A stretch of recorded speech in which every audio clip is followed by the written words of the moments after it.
I have an article here on the cheap seats. It's down by the Gentlemen's Club section where they usually put it, where I give my besties and worsties awards that I do every year there. It's the third year. Listen up, guys. This is a great show today. From Listen Lucy, we have Jordan Corcoran. She's going to be here. And she even wrote a book. Not even the first time she wrote a book. She has a new book out. She's going to tell us about that.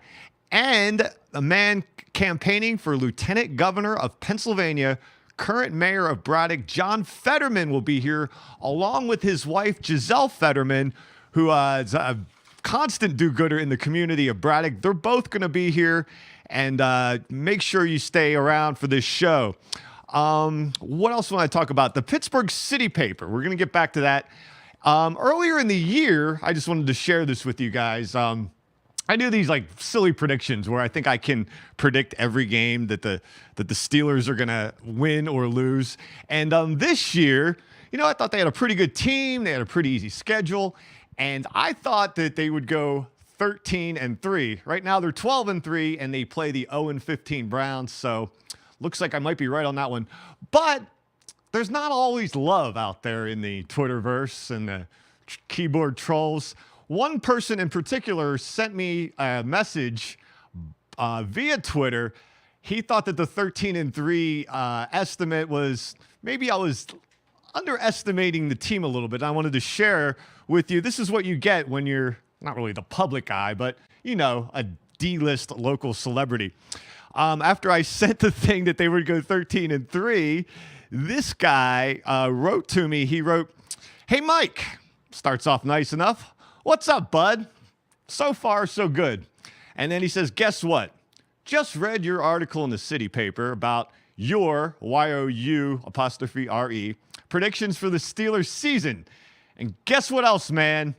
You are the dumbest MFer of all time. Are you a fortune teller or are you just effing R word that kind of rhymes with kind-hearted, but it's a little different than that. No one could ever guess that stuff, your dumb ass. And guess what else? We're going 16-0 and winning the Super. So keep your dumb effing guesses that will never happen to you ourself." That's nice that he said, guess what else? No one can predict that. Guess what else? They're going to go 16-0. So keep your dumb effing guesses that will never happen to yourself. God, I'm a nice person. There you go. Anytime someone says they're a nice person, probably not a nice person. Anytime someone says, I'm not a dumb person, they probably are a dumb person. But he says, God, I'm a nice person, but your article has me so infuriated at how stupid you are. Please quit your job. Have a nice day. Signed, Steeler Nation. So he starts off nice and he ends very politely, but it kind of strayed there in the middle. But I don't want to prove my my superiority over troll and a moron, but I guess I just did because it looks like the Steelers are going to go 13-3. But keep sending the hate mail. I enjoy it as well. And we have a very good show today. We're going to bring up the level a little here. We're going to class this joint up. Jordan Corcoran from Listen Lucy is going to join us. And after that, John and Gisele Fetterman will be here. Stay tuned here on Epicast.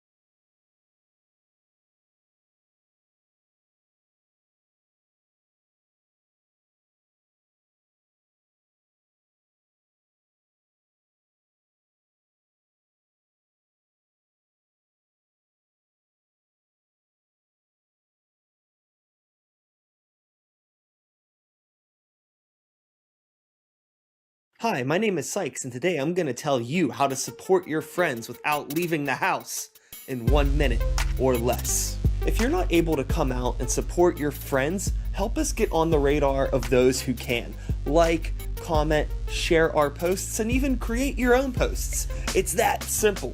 I understand how serious we all take our online presence today, so I could see not wanting to co-sign your friend's slightly embarrassing music video, or shitty startup company, or sad food truck endeavor, whatever. But if you want to see them grow, you have to be a homie. If they're your friend, be a fucking friend. Share that shit anyways. Confidence is everything, but maybe you don't want to support your friends. And if that's the case, I encourage you to look in the mirror and figure out what you don't like about yourself. My name is Sykes. I play in a couple bands. I have a podcast. I have a website. The link's right here. Check it out. Okay, bye.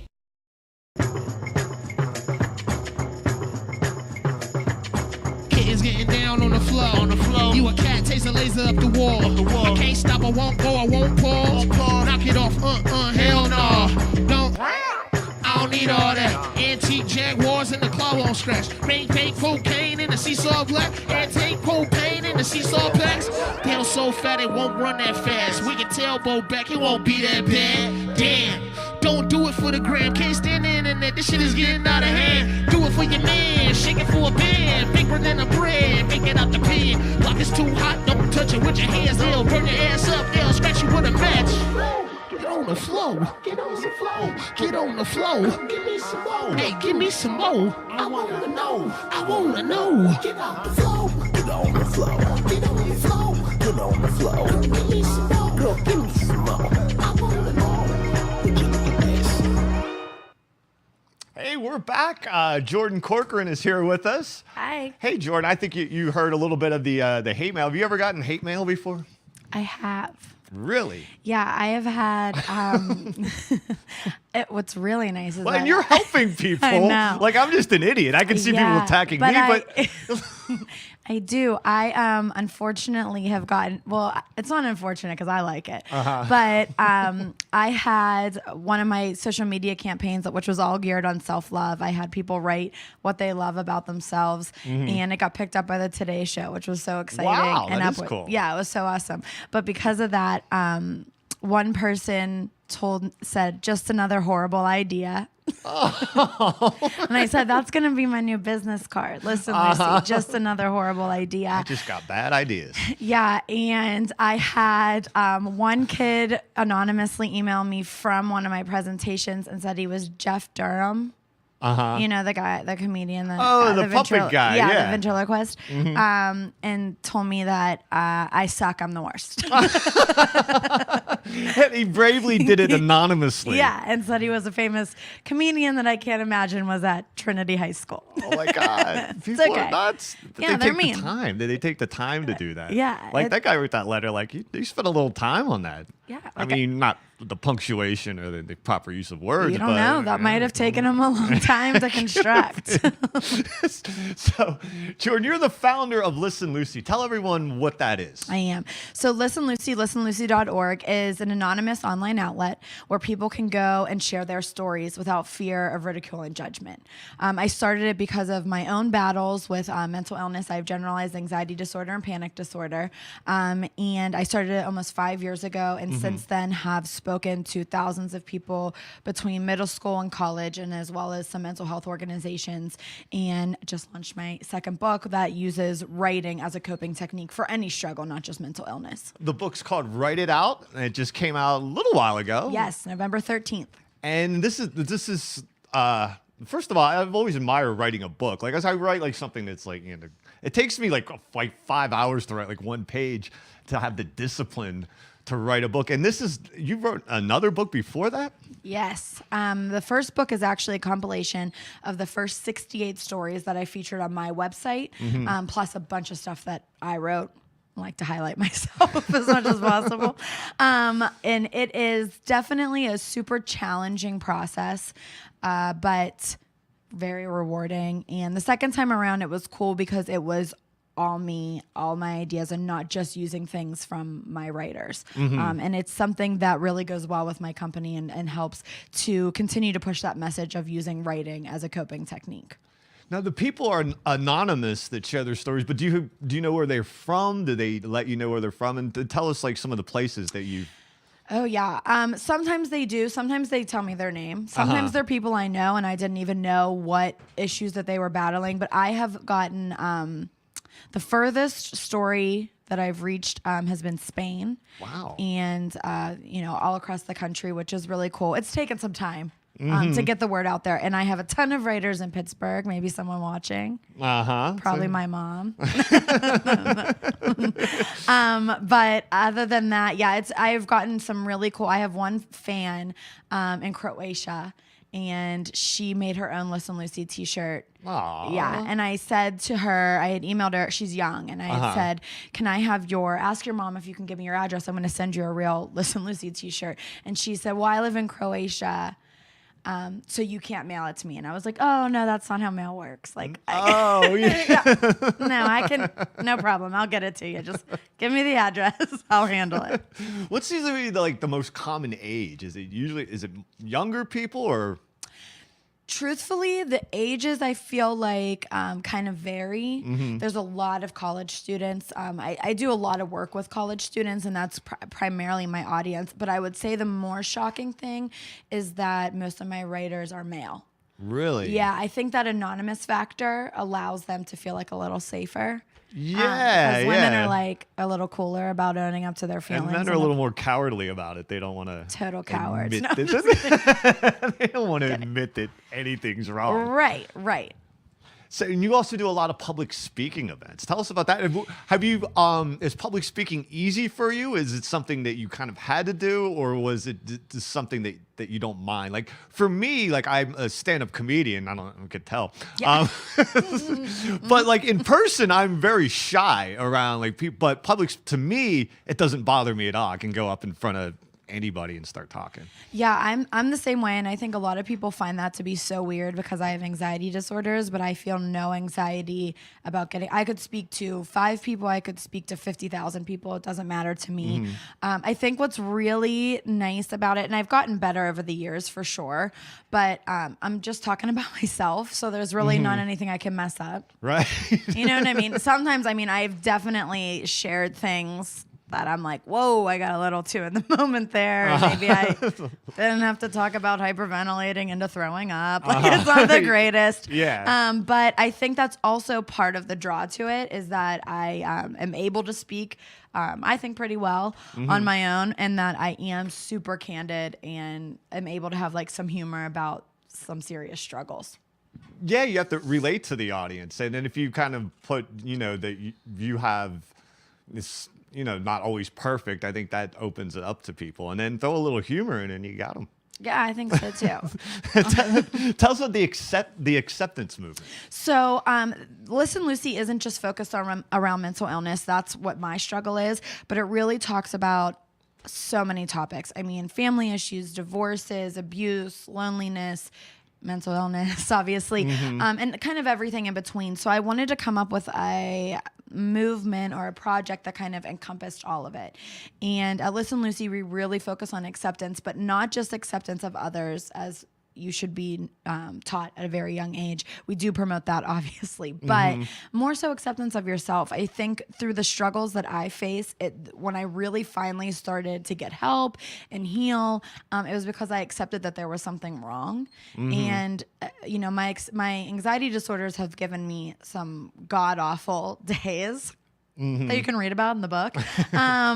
But it also has given me this like extreme purpose and my organization, and it has made me, way more empathetic. I'm deadline driven. I'm super ambitious, and all of that wouldn't be possible without my anxiety disorder. So it's kind of like trying to, putting a little bow on a turd. No, that's great that you do that. I always found a big thing is if you can instill confidence in someone, because that's a huge factor in like every walk of life. You don't want to be overconfident and be like a jerk about it, but you got to have a little bit of confidence in yourself. Yeah, and I think when I speak to middle schools, especially and high schools, I know bullying is such a huge issue. I was bullied. I'm old, so bullying wasn't talked about whenever I was in high school. No, you just suck it up. And it was just like or teachers, punch them. Right.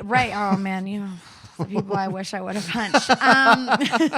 Go back in time and punch people. Yeah. That's Listen Lucy. No, I'm just kidding.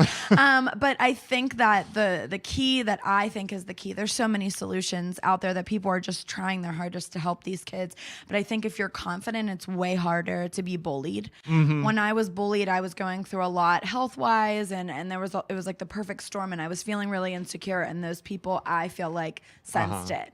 So I think creating a confident group of people and a confident individual, you don't care what people are thinking. Like now, you know, people tell me I suck, and I think it's funny. Yeah. Because I don't. No, I know. Stupid bullies. They sense that anytime, like, I mean, in a way, kind of a weakness if you're not that confident or something's going wrong. They sense that. And a lot of times when they're stood up to, it turns out they're just cowards. They usually back down. Yeah. And oh man, and girls are so mean too. It's just in general people that don't know the power of their words. And when you're younger, you're in a more vulnerable position, or not even when you're younger. There are just times in your life where you're a little bit more vulnerable, that something that someone can say to you one day doesn't affect you at all, and the next day you like can't stop thinking about it. So I think it's educating people on the power of their words, but also creating people that know that like it's okay to think you're cool. Yeah. It's like that simple. It's really, you know. Jordan, we also want to mention happy anniversary to you. Oh, thank you. You're spending your anniversary here. I At least am. part of it. Just part of it. Yes. Yes. I've been married 4 years today. And if my husband is watching, his face is probably real red right now because he's, as much as I love being in the spotlight, he hates it. So yes, we're very happy, and I love being married. That's great. This is another important question I have to ask you. Have you ever bought anything off the back of a truck? Where did you come up with that question? I don't want to say I plead the fifth, Okay. but I'm gonna say that we've all had opportunities where we can get something a little cheaper. Yeah, why not? I have no objections to that. Yeah, I mean, I think I might have a fake Louis Vuitton. I don't know. Hard to say. Jordan Corcoran, where can we find you on social media? Let the people know out there. So my handle is Listen Lucy, just one word, across the board. ListenLucy.org is my website, and my book is on my website and Amazon and Barnes & Noble. Wow, big time. Congratulations. Happy anniversary. And thank you so much for joining us, Jordan. You're awesome. You too, Jordan. Jordan Corcoran from Listen Lucy. Look her up and on social media, and owning a small business, that's got to be tough too. Yeah. Yeah. It's tough. Thank you so much for being on the show. We're going to be right back with John and Gisele Fetterman.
Dawn Plummer. I'm the executive director of the Pittsburgh Food Policy Council, and we're here downtown on Grant Street in front of this majestic city-county building celebrating our first annual Pittsburgh Food Day with 500 Pittsburghers and a delicious meal.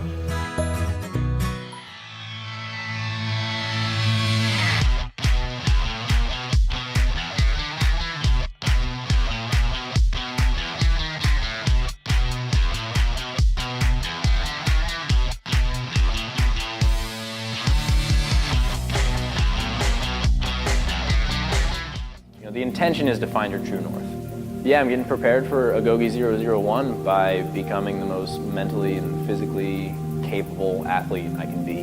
Mentally, primarily, is the most important part. That's definitely where floating comes into play, is just being able to let go for a little bit, take a step back, and think about physically pushing myself to the ultimate extreme. I realized that there was this community of people who were like-minded like me. My goal was to move my business to Millville, period. To be part of a re-emerging community, to me, is kind of exciting. There's already a want here. Everybody's kind of moving in that direction, and all the people are lifting everybody else up. And so I think that's very exciting. There's different ways to enjoy this place. You can sit up on the catwalk and just look at all the flashing lights and enjoy it. You can sit down with your friends around a table and enjoy it, or you can come over here and have $10,000 on the line on one ball of pinball, freaking yourself out. Our goal is to try and make people realize the holistic nature of games and show what all it has to offer. And then also to, just remind people to smile every once in a while, just have a good time.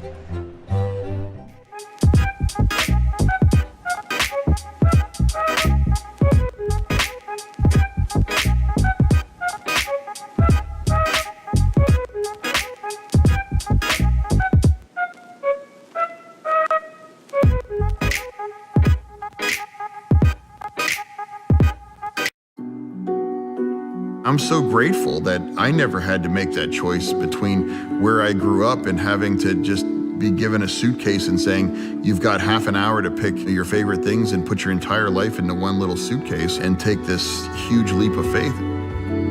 At one point in time, we all came from a boat somewhere. Immigration is what made this country great, and immigration is what's continuing to help this country grow. People are coming to this country simply looking for a better life and a chance to contribute. Gisele was originally from Brazil. Her mother brought her here when she was 9, looking for a better life. I was asked, your wife's family broke the law. What do you think of that? And I said, well, I'm so grateful that they did. Because if they didn't have the courage to take that step, I wouldn't have the 3 beautiful children that I have today. We as a society take a step backwards if we do anything but embrace the people that are here and create effective laws and paths to citizenship for people coming into our country.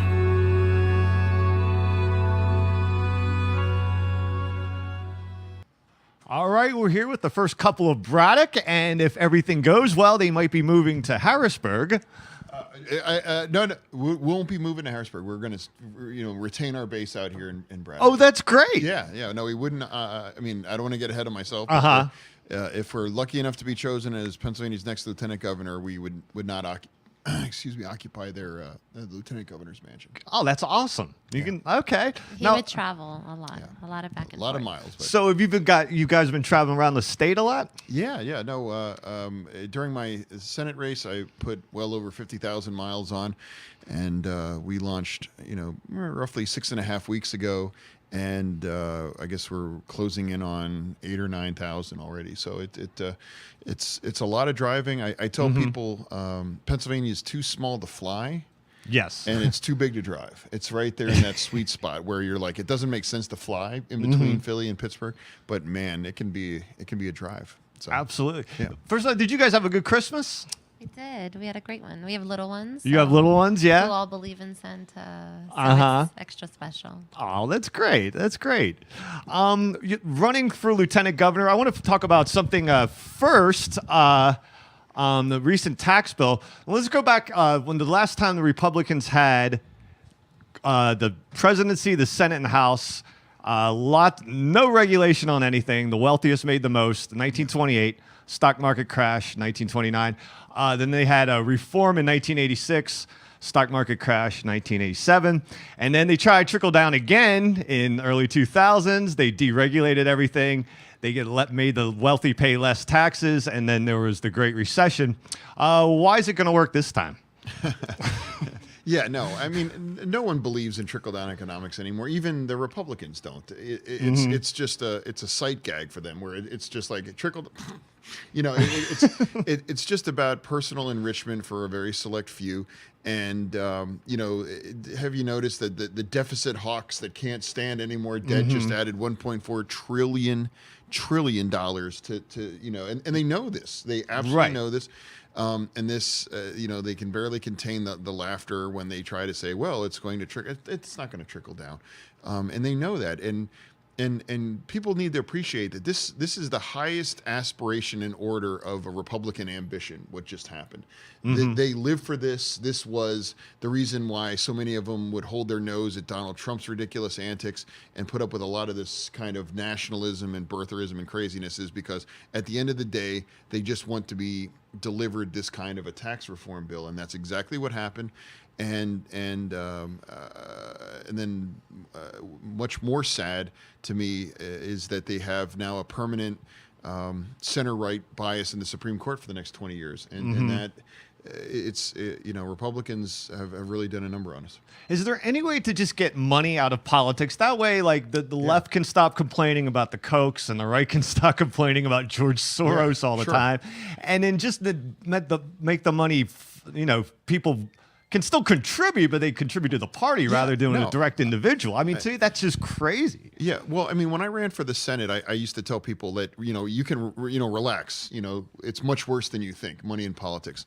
You know, I mean, I thought I understood that intellectually and knew that, but when you're actually in it, it's even much more so than it is. It's like oxygen in the air. It's everywhere around you, and you need it to live and to breathe. And it just shouldn't be that way, because if you can give me $2,700 and she can give me $25, you know, you're my new best friend, and that just shouldn't be that way. And you know, you are what you eat, but you are where you feed, and you candidates have to, you know, spend way too much time dialing for dollars, spending it around people that can afford to write big checks instead of your average person.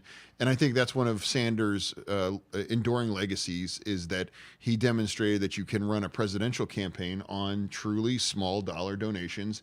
And to me, that's the purest form of democracy, is that everybody chips in $25 and they place their bets, and it's a competition on ideas, not, you know, secret dark money and who can, you know, what billionaire can write a check for, you know, their own campaign. And the like the wealth inequality too. I wanted to mention that too, because people need help. And then Gisele, you've opened the free store 15104 in Braddock, and you've also the good Pittsburgh 412. Tell us how you got that started and what inspired you to do that. Sure. When I relocated to this country, you know, we were starting from very little. I was raised by a single mother, and I remember looking at things that would have made her life a little bit easier. These are all efforts that I hope to be able to make lives just a little bit easier, support families along the way. We understood food insecurity. I experienced that, you know, we had no furniture. So these are all things we lived firsthand. So I wanted to create a space where all that can be redistributed in a loving and a dignified and a gentle way. And that's how it was born. So you went from Brazil to New York and to Braddock. And then how did you guys meet? It's very romantic, and he gets very embarrassed, so he's gonna like. Yeah, can I leave? You can, yeah, okay. Just put the camera on Gisele for a little bit, and then I'm out of here. So my background's in nutrition. I worked in food justice and food advocacy in New Jersey previously. I was at a yoga retreat. John was not there. He does not yoga. It's tough. I tried it once. It's exhausting. But there was a magazine in the lobby, and it was an American magazine, and it was ready-made, and it spoke about Braddock, and it talked about the new mayor and some of his efforts. And I came home and I kept reading about Braddock, and I learned that half the world's steel came out of the valley, and that it built the Brooklyn Bridge, and it built Golden Gate, and it gave so much to America. First Carnegie Library was there. Right. It gave so much historically, and then it was kind of left to die. And I would drive the Brooklyn Bridge, and I would think about the city that built it, and I said, I'm going to write a letter. So I wrote this handwritten letter that he did not save.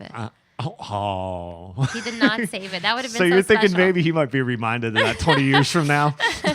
And I wrote a letter. I sent it to the borough. It ended up with John, and we spoke on the phone, and I wanted to do something, and I didn't know what that was, but we planned a visit. I came to visit, and that was 10 plus years and 3 kids ago. Oh, that is a great start. Now, who's the Isn't that disciplinarian in the relationship here? Who has to be the bad guy? Oh, definitely never me. No. And it's very rarely me too. Yeah. Our kids walk all over It's us, good cop, honestly. good cop. Yeah, exactly. Yeah. It's like, yeah. So it's different than when I was growing up, and I wouldn't want it any other way. But yeah, we're both soft touches, unfortunately, and the kids know it. And John, you started out in York, PA. Now, I grew up near Harrisburg, so I know about York. It was the capital of the United States for a day. Yeah, not many people know that. Good call on that. That's one of our York's original claim to fame. It was briefly the United States capital.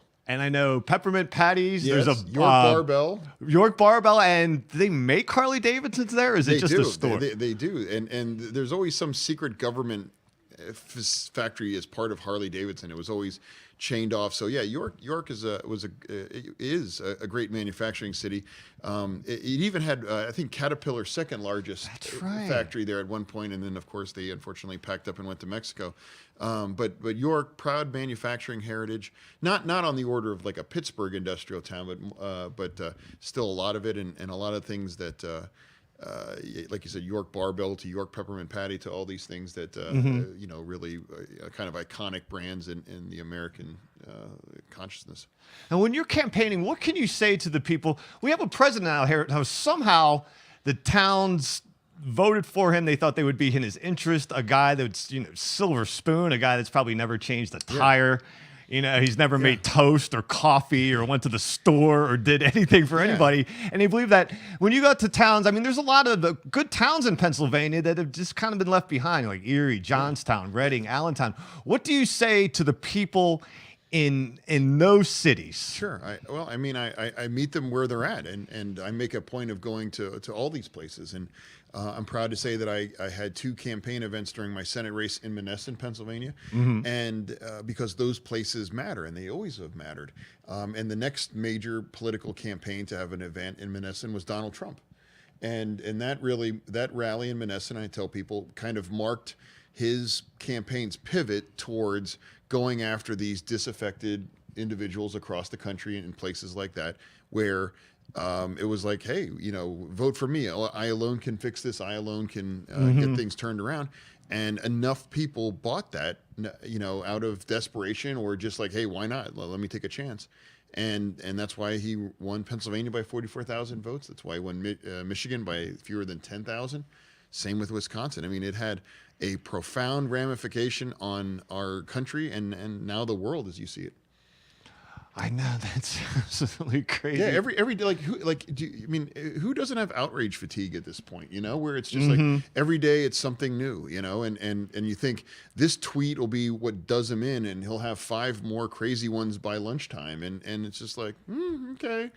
And it just doesn't matter. Yeah, it doesn't matter. It doesn't matter. And it's just like you wonder, what will it be? Is it colluding with a foreign power? Is it, going after, media celebrities on Twitter? Is it, saying, there's good people on both sides of the white supremacist versus protest? I mean, like, I don't know what it'll take.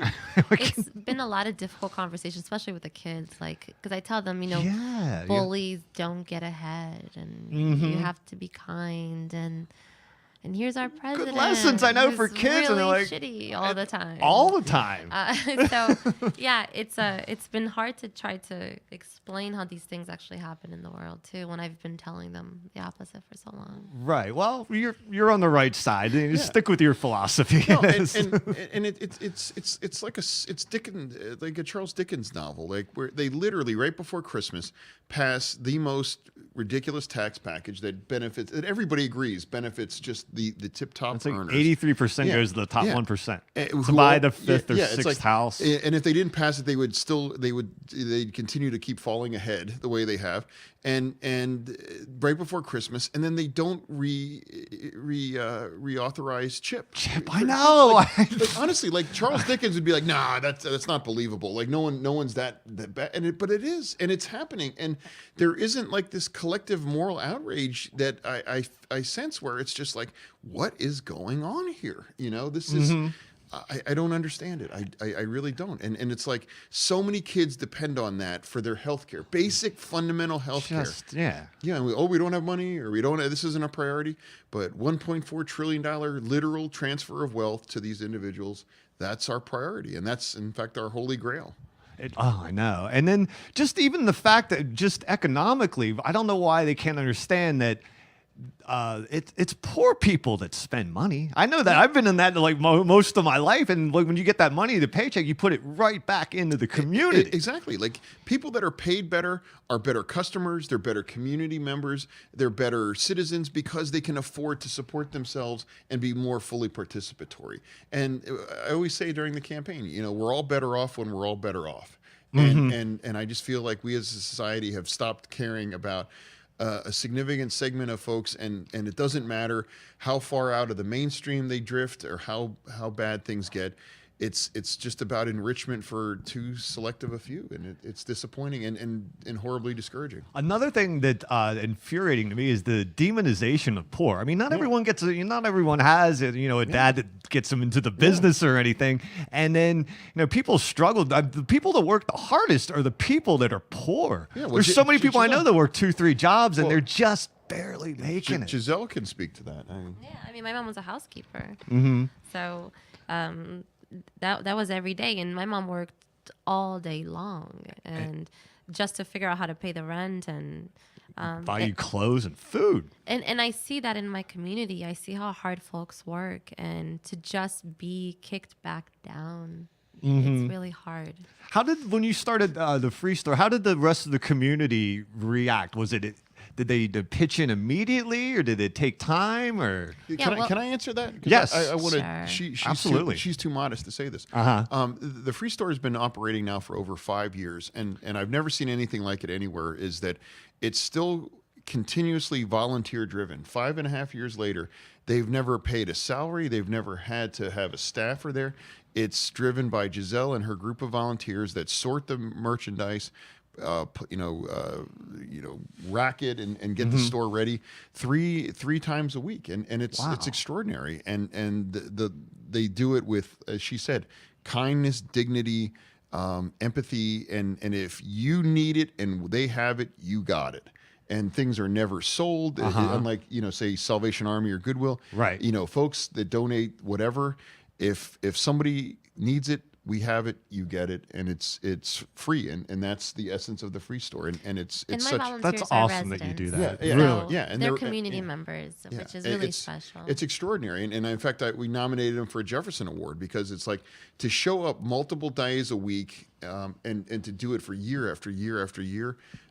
It's extraordinary. I mean, as a mayor, you can get people to show up for a big project one day for a couple hours, buy them some pizza, and like, yeah, all right, and that's great. But every 3-4 days a week for 5 years, and there's literally no perks. I mean, I don't have heat. I don't have air conditioning. I don't have. There's no bathroom. And that's and they're amazing. It's extraordinary, and that's one of those things that restores your faith in humanity when you go out and see what's going on in the world. You see that, and you're like, she's too modest to say kindness. it, but it's like there'll be someone from let's say more fortunate circumstances that'll drop off, and they will, if they hang out long enough, they'll get to see the person that gets it. Like, hey, here's a new suit, or here's a set of dishes. I got a new set of dishes, and it's like, it's just like from here to there, and it's just pure, and it's win-win, and it's all volunteer driven. There was a really pretty beautiful story a couple weeks ago. This young lady came in with a Costco sized box of diapers and handed it over. They're so expensive. They are, and like formula, we always have that as well, because there's a lot of parents will dilute it to extend it because it's so expensive, and that really will affect the child. But this young lady showed up with this gigantic box of diapers to donate, and I didn't recognize her. I thanked her, and she said, I was here right when you opened 5 years ago, and I had no diapers, and you guys gave me diapers. And she's like, I'm on my feet, And I know, and I started to cry. I cry a lot, but it was really beautiful. And we have those things. We have shoppers that become donors. No one has to go. No family in the area has to go without diapers, formula, clothing, anything for their kids. And not be because sometimes people get embarrassed by it. Exactly, and it's such a nurturing environment, and that's attributable entirely to Gisele and her volunteers, and it's all her. I can't take any credit for it. It was her idea, her vision, and she's the one that. But the shipping container was an anniversary gift from you, so that's true. true. But a shipping We're container. operating out of a shipping There's container. millions of shipping containers that don't change a community at the grass level the way this one does, and it's because of her. And it's easily as fine a thing as we've ever done in Braddock. Tell us a couple of the new businesses. I mean, I know it's tough in a lot of towns, but you've been bringing some into Braddock. Yeah, well, we've got a couple great ones, ranging from the Brew Gentlemen that were just named by Yelp as the best brewery in Pennsylvania. Wow, that's something because, I mean, maybe 20 years ago you wouldn't have thought much of it, but there's so many breweries. Yeah, I mean, it would have been prestigious if it was in Pittsburgh or in Lawrenceville. In Lawrenceville, it'd be impressive. I mean, how many are in Lawrenceville? But to be in Pennsylvania is extraordinary. Of course, you have Superior Motors that is doing great. Featured on the Parts Unknown show, and you have a convenience store, and a convenience store that is minority owned. We're getting a new Mexican restaurant that is in the process of opening up. Peppers in that, like we went from a town that didn't have a single place to eat or restaurant. And now we have multiple, and Crazy Mocha is coming in. So, oh wow, yeah. So we're really looking to bring as many as they in, and the good news is, everyone that has set up shop and invested has done well and done all right. Hopefully that's an incentive for people to move to Braddock. I mean, generally, rent's not too bad in Pittsburgh, but I mean, get into an up and coming town now. Yeah, well, I mean, and Gisele's got a very special project. We have the Hollander Project, which will be 5 local women entrepreneurs. So it's an incubator for Braddock women entrepreneurs. So that's going to be 5 businesses at once. In a space that we're working on. Oh wow, so good I'm for really you. To foster as much diverse business growth as possible. And again, I want to emphasize all these spaces were vacant or even abandoned spaces. Gentrification comes up in a lot of environmental revitalization conversations, not without good reason in some cases, but no one's being displaced here. These are spaces that are being activated that were either again vacant or abandoned, and they're being returned to the tax rolls, and they're being returned to provide amenities and access to services to people in the community and jobs. Yeah. So I think it's a win-win, and it's a long process, and there's decades of work ahead of us, and it's really at the essence and the center of why I run for higher office. Another thing I wanted to address, just real quick, it's a tough one, but the opioid crisis, it's hitting everybody. Is there anything you can do? It's crazy that, just to relate a story, there's a couple I knew back in the 90s, they lived in West Virginia, and the pharmaceutical companies flooded the town with Oxycontin and saying that it was a miracle drug. Yeah. It wasn't addictive. And then, they hand them out to people. And then eventually, like the heroin gangs move in once after that. Is there any way that they can, the pharmaceutical companies can pay for this, pay for rehab? Or is that just something that'll never happen because they're so powerful? I don't want to say never, but it's like like Oxycontin was just pharmaceuticalized heroin, and it was pushed and again for people that were in chronic pain, and now you have this disaster that claims now far more lives than gun violence. I mean, think about that. It's a remarkable statistic. We have overdoses regularly. My wife carries Narcan in her purse next to the diapers. And honestly, as the head of a police department, it's not even heroin that we worry about now. It's the fentanyl and then the carfentanil, which is elephant tranquilizer. It's like God. you have people literally abusing elephant tranquilizer, and you have tragic headlines as a result that often invariably end up with children being abandoned or left behind after their parents, or even the little baby in McKees Rocks recently that got a little, and she died. So, like, where do you go from elephant tranquilizer? Like, what's the next step? I you know? I know. And it's all traced back to opioids, and it's like before the show started, we were like, I'm like, it's 2018, and like, how are we still arguing about legalized marijuana and medical marijuana? You know, when we have literally tens of thousands of Americans dying and having their lives ruined by opioids. Still 0 deaths from Yeah, marijuana. zero deaths from Holding marijuana. steady at Yeah, zero. you know? and I tell people, like, it doesn't mean that it's a harmless substance. Right? You Yeah, know, it's not good yeah, for you, yeah, but it's like you shouldn't drive, you shouldn't operate heavy equipment under the influence. But like you said, there's been no overdose deaths, and it can provide a safe, natural alternative to a lot of these other options that have had disastrous both personal outcomes, but also from a societal standpoint. And there's been nothing but positive results. I mean, from Colorado, Yeah. Washington, Massachusetts, that money's going back. Exactly. Like, you know, raise your hand if you have enough money for everything we want as a society, whether it's education or infrastructure or, you know, environmental. I mean, like, there's so many things that the money can go towards, and it brings it out of the shadow. It removes it from this unfair sphere of enforcement that directly impacts women, minorities and communities of color. It makes sense on every level, and it's like birth control. Like, why are we still arguing about it when it's nearly 2018? I know, still. One more thing that's an issue that's absolutely abhorrent to me is private prisons. Are there many of them in Pennsylvania? I don't know that much about it. And is there anything you can do to stop that? Because it's an incentivized to prison people, and there have been, you know, judges caught where they're putting kids away for years to fill the prisons. Yeah, no, like, I mean, I never understood how that didn't become a bigger story. Where I know. There was literally a judge, I guess it was in Lackawanna County, that was literally on commission sending juveniles that, you know, broke a plate and got into a fight with their family for a year at these juvie facilities. And it is as evil and Orwellian as a concept as I've ever heard. And I'm just amazed that it just never got bigger, and it just the fact that some of these prisons still exist, and we've privatized a lot of that. And I, you know, there's some monstrous conditions and facilities for immigrants, right? There where they have families in detention now. They're throwing them in. Pennsylvania. Pennsylvania is the state that will imprison families together if they were caught illegally. And I was undocumented here for over a decade, so that could have been my family at any time.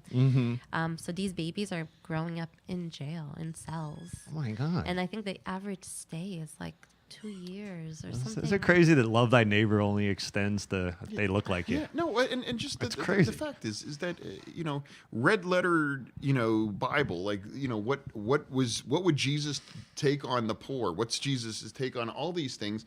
It seems to be the exact opposite of. It's so clear, you know, and it's like compassion, and it's like, you know, what you do to the least of me, so you do to me. I mean, like, you know, and we seem to have this acceleration of cruelty towards these kind of groups and populations that it just defies logic, and I don't understand it, and I never will, and I just wonder when it's going to snap back, because it just doesn't feel like we can continue down this path. You guys are on the right side of history. John and Gisele Fetterman, the first couple of Braddock. Hopefully, Lieutenant Governor, you will be.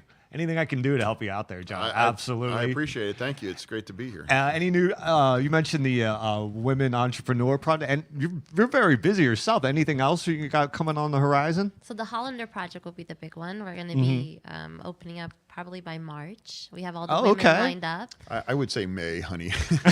Construction projects. You're involved in construction. Take it from me. So we're really excited about that. You know, the kids are on break this week, so I'm happy to have them home. And then that's it. You know, this has been great. I don't travel all the time with him. I do in the weekends, but it's wonderful to be able to go across the state and hug everybody and meet a lot of people.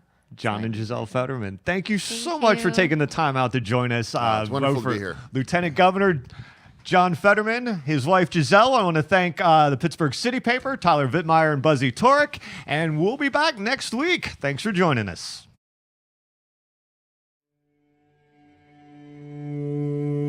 For years, they watched on the sidelines as our jobs vanished. Many of these areas have still never recovered and never will unless I become president.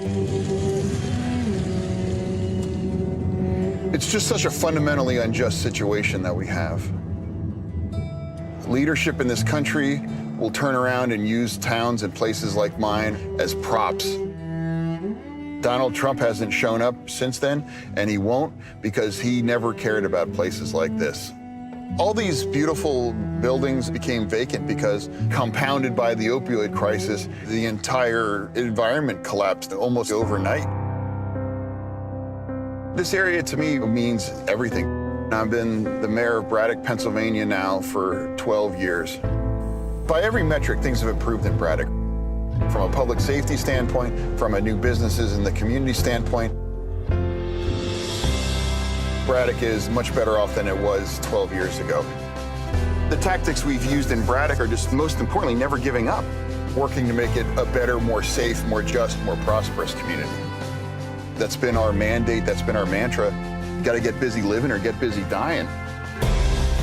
Local problems this large require a lot of help and assistance from higher levels of government, and we're not getting that right now. It's about getting a bigger platform, and that's why I'm running for lieutenant governor. I stand on my record. The things that we've done in Braddock over the last 12 years as mayor, restoring different opportunities, different amenities, we deserve better than just managing the decline. And I have to believe that we are better than that as a country. These places matter. They deserve to be believed in. They deserve to be helped. Fundamentally, as American society, we have to believe that things can get better. There's so much that we've done, but there's so much more that still has to happen. It's time we get to work.